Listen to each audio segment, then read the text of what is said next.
Então, estimado, aquele político que entrou há pouco tempo, 2, 3, 4 anos de mandato e já está com seu rabo sujo, que nem pau de galinheiro. Não é uma surpresa para o eleitor também? Sabes que, na minha compreensão, isso já começa na campanha. Nas mentiras? Porque acaba prometendo coisas que não pode cumprir.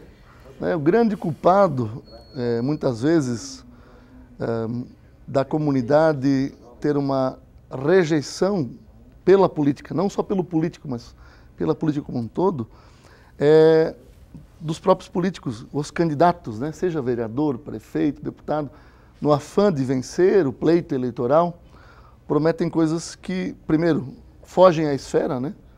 O vereador não pode prometer pavimentação de rua. O vereador não pode prometer a construção de um posto de saúde. Né? Mas promete, né? Promete e quando se elege, fica frustrado, frustra a comunidade e na frustração, por ingenuidade muitas vezes, ele acaba cometendo equívocos que podem ser por ingenuidade ou ignorância, mas também por ligeireza, entendeu? E também muitas vezes mal orientado, né, vereador Jefferson? A questão da orientação... Eu acho que o político também ele tem que ter uma assessoria competente do lado dele, ele precisa disso também. Eu confesso para ti que isso é tão verdade, o João Facchini, meu assessor, está aqui, né? Eu tive bons assessores, o Sérgio, 2 Sérgios eu tive de assessores, e isso faz diferença, porque pouca gente diz um não para um vereador, um presidente da Câmara, um prefeito, todo mundo gosta de bater nas costas. Então tem que ter alguém que chega aí, diz, olha, vamos fazer diferente, vamos pensar um pouco melhor, quem sabe a gente responde se amanhã, né? Até brinco com o João, eu tenho um livro, né? Tá na minha gaveta, pode ir lá ver um livro. Quando ele concorda comigo, na primeira eu escrevo no livro. Dia tal, o João concordou comigo. Não é uma brincadeira, é porque se eu quisesse alguém que só me elogiasse, eu ia arrumar alguém bem mais bonito que o João, né? Ah, tem dúvida, né? Estimado. E alguém que não fosse do Flamengo também. Estimado, também a nível de Brasil, vamos deixar bem claro que nós estamos falando aqui da Câmara de Vereadores de Rio do Sul. Estamos aqui com o vereador e presidente da casa, Jefferson Vieira. Isso não quer se referir à Câmara de Vereadores, mas a nível de Brasil. E no Alto Vale nós já tivemos várias situações desses famosos congressos de vereadores. Que eu não consigo ver o congresso em Londres, na minha cidade, que eu gosto muito, na Embuia, Laurentino, Rio do Oeste, eu não consigo ver no Chapadão do Lajeado. A gente vê em Foz do Iguaçu, vê no Ceará, Fortaleza, em Rondônia, não sei aonde tem o turismo. Você acha que esses congressos têm que acontecer nessas cidades turísticas? A questão dos congressos, cursos, palestras, eventos, eles não seriam discutidos e nem seria o tema nosso nessa entrevista hoje, caso aquele que fez, que realizou, trouxesse resultado. Claro. O que acontece é que nem sempre, talvez até seja o contrário, uma exceção é que se traga resultados. Numa empresa, num negócio, num lar, né, nós precisamos nos planejar as coisas. E também no legislativo, assim. Quando nós iniciamos o ano legislativo, nós combinamos que nós seríamos austeros com relação a diárias, com relação a viagens. E recentemente eu fui, juntamente com o vereador Dionísio, a Brasília. Ele recebeu um importante prêmio que merece destaque no teu programa aqui, que foi do projeto Nota 10, né? A possibilidade do menor poder trabalhar, de escolher se quer trabalhar a partir dos 14 anos. Vários vereadores queriam ir. Eu, como presidente, acompanhei o vereador. O Dionísio vem trabalhando isso há muito tempo já, né? Olha, se eu não me engano, já fazem mais de 12 anos. Exatamente. Pessoas podem concordar ou não, né, com a redução da idade para iniciar a trabalhar, né, mas se nós tivéssemos essa possibilidade de dar oportunidade ao jovem trabalhar, nós não estávamos discutindo a redução da maioridade penal. Né? Então são consequências, né? A gente tem que sempre pensar lá na frente. O Milton sempre diz para mim, o Milton Alves para mim, Jefferson, pensa lá na frente, né? Não pensa na ação agora, pensa lá na frente. Então quando nós assumimos a gente assumiu a Câmara de Vereadores enquanto presidente, nós criamos ações que elas poderão ser ou não seguidas pelos próximos presidentes. Sem dúvida. Né? Mas que vão deixar diferença. Eu não tenho dúvidas, né, que a comunidade do Rio do Sul sentiu uma diferença dessa gestão. Eu não estou dizendo que os outros presidentes foram piores ou nós somos melhores. Não, a gente está fazendo diferente. Por quê? Porque a comunidade precisa participar, eles precisam saber aonde o vereador está, quanto foi, o que ele gastou. E a cidade de Rio do Sul, Neri, foi uma das 3 primeiras cidades de Santa Catarina.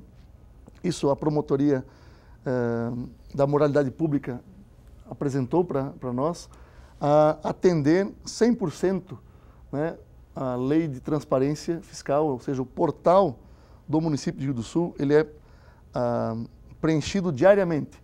Houve um empenho, um gasto naquele dia, naquele mesmo dia já é lançado. Né? Seja esse gasto com diária, seja esse gasto com papel, seja esse gasto com o que for, né? É lançado no mesmo dia. Estamos bem com nossos vereadores? Claro, sempre tem um rodízio, vereadores que saem em licença, entre outros suplentes. Estamos bem, presidente? Estamos bem representados em Rio do Sul, né? Houve um episódio agora da tentativa de aumentar o número de vereadores. Né? Creio que, e nós estávamos trabalhando para isso, porque você tem que dialogar com a comunidade para entender. Nós estávamos tem trabalhando, muita polêmica, né, vereador? Nós estávamos trabalhando, eu pessoalmente, né, acho que 11 vereadores seria de bom tamanho para Rio do Sul, né? Até porque, como presidente, muitas vezes, quando há empate nas votações, eu voto novamente. Isso não acho justo, mesmo que eu tenha feito mais de 2.000 votos. Não podia votar novamente, né? Então, dentro de uma lógica de uma... E não pensando em mim, né? Porque isso seria para a próxima legislatura. Presidente Getúlio, uma cidade menor que a nossa, teve essa mudança para 11 vereadores. Quer dizer, o diálogo com a comunidade foi melhor que o nosso. Talvez a gente não soube dialogar, é isso? Exatamente. A forma como começou o processo, né, ele foi muito agressivo. Né? Já vamos mudar para 3 vereadores. Eu acho que deveria ter chamado a comunidade. Houve um embate entre vereadores e lideranças empresariais que a gente sentiu. Faltou essa conversa? Faltou essa coisa conversa. mais amistosa, vamos dizer assim. Até porque todo cidadão, também as entidades que na sua maioria são formadas por representantes de sindicatos, empresas, associações, né, estão cansadas justamente disso, de pagar e não ter retorno. Não ter retorno, E como a Câmara de Vereadores é o elo mais próximo da democracia entre a comunidade e o poder público, né, sempre acaba estourando ali. Teve um momento até que eu entendi como muito demagogo, que não foi agora, foi mais lá atrás, foi no outro mandato de vereadores, que foi proposto o salário de R$1. Lembra disso? Lembro. Foi proposto o salário de R$1. Já até achei que foi esnobar e brincar e gozar do povo. Eu propus salário de R$1 até esnobar. Eu, sinceramente, me senti até ofendido como cidadão e eleitor. Nesse papel de contribuir com o executivo e levar a sério o processo legislativo, né, todos os vereadores, eles precisam pelo menos 3 vezes por semana ir na Câmara. Né? Segunda e quinta, obrigatoriamente. Porque tem sessões. E tem comissão permanente. As comissões permanentes estão funcionando. Em Rio do Sul, talvez seja uma das poucas câmaras de vereadores do Estado que as comissões permanentes funcionam toda semana. Não falha. A pressão daquelas lideranças naquele momento para permanecer os 10 foi preponderante? O guarda-chuva fez a diferença? Fez. Fez? Fez muita diferença. O homem do guarda-chuva fez a diferença e a pressão também. É um ato, né? Um gesto, né? Um gesto. O gesto da falta de comunicação. Eu vejo que... Eu não vejo isso como uma derrota da Câmara. Eu vejo isso como um grande aprendizado. Um amadurecimento, né? Tínhamos que ter dialogado mais, né, vereador? Que não significa que nós ganhamos a eleição e que nós somos donos da verdade. Não, nós representamos um segmento. O que as pessoas não esquecem, e isso dá muita confusão na época da eleição, é que para eleger vereador, prefeito, nós não precisamos de todos os votos. Nós precisamos de um percentual de votos para representarmos. E aí vem aquela questão, né? Por que eu estou colocando meu nome à disposição? Né? Quais são as ideias que eu defendo? Né? Se nós tivéssemos debate para o vereador, talvez seria mais produtivo do que o tempo do horário eleitoral gratuito. Não tem dúvida, que gasta aquela Babilônia de dinheiro, né?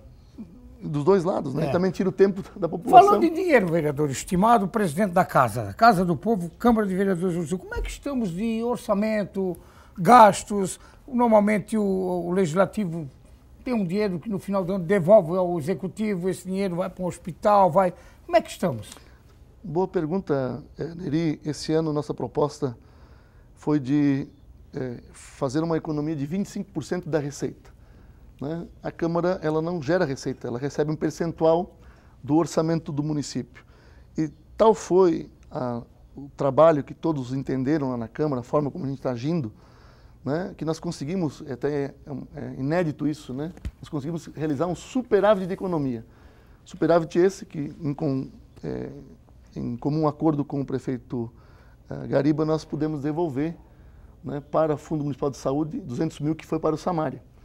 Então, na história de Rio do Sul... Está aqui nesse jornalzinho que vamos abordar daqui a pouco. Que nunca tinha sido feita uma devolução de recursos durante o período, né, do mandato. Então, nós vamos atingir esses 25%. Eu estive com o secretário da Fazenda recentemente, também com o secretário de Administração. Nós tivemos essa semana uma reunião das metas fiscais, uma audiência, né? E não é para alarmar, mas esse ano 57 milhões de reais já deixaram de vir para Rio do Sul, que era orçado, né? Que estava orçado e não foi realizado. 19 milhões no primeiro quadrimestre e 36 nesse quadrimestre. Vinha da onde? Vinha do PAC 2, do governo do Estado, do governo federal. Mas por que você não para obras, investimentos, porque reduziu muito, caiu muito a arrecadação, né? Nós vivemos essa crise financeira e que, então, está criando uma preocupação no orçamento do município. E aí nós também nos envolvemos nisso. Não tem dúvida. Né? Mas, estimado, eu conversava semana passada com um secretário de um município da nossa região do Alto Vale. E que ele dizia, Neri, eu tenho cansado de dizer para o nosso executivo, desde o primeiro ano de governo, vamos economizar todo mês um pouquinho. Todo mês bota um pouquinho lá naquela continha. É que nem o povo faz a sua poupança, que no final do ano vai ter um dinheiro guardado e não vai ter a crise que vai nos pegar. Mas a maioria não faz isso, estimado. E depois vem o berro e o choro, que é normal, porque é difícil fechar as contas, mas ninguém economiza, estimado. É o que a gente chama de orçamento, né? E não fica difícil. Eu fui questionado, né, com relação a isso essa semana passada na rádio, e aí a pessoa me perguntou qual vai ser a economia da Câmara, né? A prefeitura é de 20% para o final do ano, e da Câmara quanto? Eu falei 25%, e quando começa? Eu disse, já 6 de janeiro. Né? Já começou em janeiro. 6 de janeiro. É isso que eu falo, tá aí. Então, nós já devolvemos 200 mil, que foi para o Fundo Municipal de Saúde, nós já temos 800 mil guardado, e em conversas agora com o secretário de Administração e com o prefeito, hoje inclusive, né? Nós vamos ter que fazer mais uma economia para contribuir com algumas ações que são recursos que eventualmente vão para entidades, né? Então, vai passar de 1 milhão e 200 mil a devolução esse ano. Que ótimo, que boa notícia. Que ótimo. É gestão, né? Se chama gestão. Nós poderíamos aplicar esse recurso em algumas coisas e tal, né? Mas existe a questão do limite prudencial, por isso que o Executivo repassa valores a mais para a Câmara. Eu fico pensando, né? Também temos que flexibilizar as leis. Quanto esse dinheiro não está fazendo falta hoje para o caixa do município, né? Então eu penso também, e por isso estou estudando muito, né? E por isso a importância de pessoas com alguma formação. Eu sou formado em sistemas de informação, em ciências contábeis. Esse ano a LDO não vai ser apenas votado na Câmara, a Lei de Diretriz Orçamentária. Nós vamos propor para o Executivo ações para o próximo ano que possam vir a trazer melhoria na arrecadação e redução de custos, né?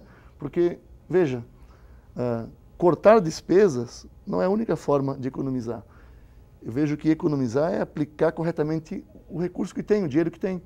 Então, aplicar nas prioridades é uma forma de economizar. Você não pode gastar mais do que está previsto que vai receber, essa que é a grande verdade. E aquele secretário me falou isso e me chamou a atenção porque ninguém faz e tinha que fazer. Estimado, nós vamos ao nosso intervalo, vamos voltar ao último bloco do programa, vamos falar das ações que está aqui nesse jornal que a Câmara está desenvolvendo em Rio do Sul. São ações bastante consideráveis, que eu acho que é oportuno tocar no assunto, mas eu vou também deixar uma outra pergunta para você, antes de nós falarmos do jornal. O salário do político, como é que você vê? Se você acha que o político ganha bem, não ganha bem, se os servidores da Câmara ganham bem, não ganham bem, se o prefeito municipal ganha bem, se o presidente da República, a sua avaliação como um vereador, um homem público, político, hoje presidente da Câmara de Vereadores, depois da nossa estimadinha Banda Chapéu Preto.